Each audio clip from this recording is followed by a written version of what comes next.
तो हम लोग विभिन्न प्रकार के रासायनिक अभिक्रिया पढ़ रहे थे। उसमें हम लोग अब सेकंड पढ़ने जा रहे हैं वियोजन अभिक्रिया, है ना। वियोजन अभिक्रिया को अपघटन अभिक्रिया भी कहते हैं या डीकम्पोजिशन रिएक्शन, है ना। तो वियोजन का मतलब पहले हम लोग समझ लेते हैं। तो वियोजन का मतलब होना है अलग होना, यानी टूट कर क्या हो जाना, अलग हो जाना। तो अलग होने की ही घटना को क्या बोला जाता है, वियोजन या अपघटन। तो ये वियोजन अभिक्रिया क्या है उसके बारे में जानते हैं। तो वियोजन अभिक्रिया वह अभिक्रिया है जिसमें किसी यौगिक के बड़े अणु के टूटने से दो या दो से अधिक सरल यौगिक बनते हैं जिनके गुण मूल यौगिक के गुण से बिल्कुल भिन्न होते हैं। कहने का मतलब क्या है कि वियोजन अभिक्रिया में क्या होता है कि एक बड़ा यौगिक, एक बड़ा सा यौगिक क्या होता है, टूटकर छोटे छोटे, है ना, सरल यौगिकों में बनते हैं। और एक या एक से अधिक भी बन सकता है ना। जैसे दिया हुआ है 2 या 2 से अधिक भी बनेगा, यौगिक के रूप में बनते हैं। और जो बनेगा यानी कि जो यौगिक टूट रहा था और टूटने के बाद जो बनेगा, इन दोनों के गुणों में क्या होगा, अलग अलग होगा गुण। तो उसी अभिक्रिया को क्या बोलते हैं, वियोजन अभिक्रिया। तो इसके पहले हम लोग पढ़े हैं संयोजन अभिक्रिया।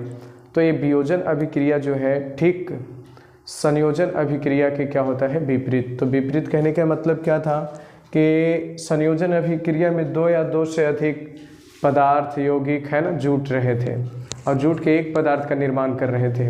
लेकिन यहाँ पे क्या होगा कि एक बड़ा यौगिक छोटा में टूट रहा है, तो उसी को क्या बोलते हैं, वियोजन अभिक्रिया। तो इसका एग्जाम्पल हम लोग चलते हैं। तो यह है कैल्शियम कार्बोनेट, है ना, एग्जाम्पल फर्स्ट में लेते हैं, है ना। कैल्शियम कार्बोनेट जिसको चूना पत्थर भी बोला जाता है।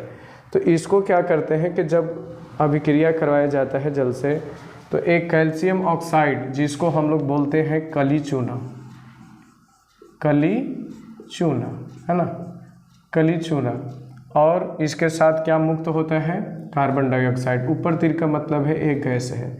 तो हमने यहाँ पे देखा कि कैल्शियम कार्बोनेट एक बड़ा यौगिक है और ये छोटे छोटे 2 यौगिकों में 2 या 2 से अधिक सरल यौगिकों में टूट रहा है ना। तो ये कितने में टूट रहा है, तो 2 से। तो इसी को बोलते हैं कौन सा अभिक्रिया, तो वियोजन अभिक्रिया, है ना। आपको एग्ज़ाम में आते हैं कि, है ना, कैल्शियम कार्बोनेट का सूत्र क्या होता है, तो CaCO3, और आता है कि कैल्शियम ऑक्साइड क्या है, तो यानी कली चूना। चाहे ये भी एग्जाम में पूछता है कि कली चूना क्या है या इसका फॉर्मूला क्या होता है, सूत्र क्या होता है, तो ये होगा। ठीक है, अब हम लोग चलते हैं अगला। ये पोटेशियम क्लोरेट है। ये कौन है, पोटेशियम क्लोरेट, जो इसको अगर गर्म करिएगा तो पोटेशियम क्लोराइड और ऑक्सीजन में टूट जाता है। यहाँ पे देख रहे हैं 3 और 2। तो ये बैलेंस करने के लिए समीकरण में जितना इधर अणु है पदार्थ तत्व का, उधर बाएं तरफ भी उधर दाएं तरफ भी होना चाहिए। तो ये पोटेशियम क्लोरेट है, जब इसको गर्म करते हैं तो पोटेशियम क्लोराइड और ऑक्सीजन देता है ना। अब एग्जाम्पल चलते हैं हम लोग तीसरा। ये है फेरस सल्फेट, है ना। फेरस सल्फेट को जब गर्म किया जाता है ना, तो अनाद्र, अनाद्र मतलब कहना जो नमी ना हो, सल्फेट बनता है ना। ये क्या बनता है, फेरस सल्फेट, अनाद्र। और इसको आगे अपघटित होकर फेरस ऑक्साइड में बदल जाता है ना। पहले एक ऐसा रहता है हरा रंग के, और बाद में एक ऐसा हो जाता है भूरा रंग के। तो इस प्रकार हम लोग समझ गए। तो हम लोग को एग्ज़ाम में लिखना होगा, पूछेगा कि वियोजन अभिक्रिया क्या है, उदाहरण सहित समझाएं। तो हम लोग वियोजन अभिक्रिया को इस तरह से लिख देंगे कि एक बड़ा यौगिक टूटकर 2 या 2 से अधिक छोटे छोटे यौगिकों में बनते हैं।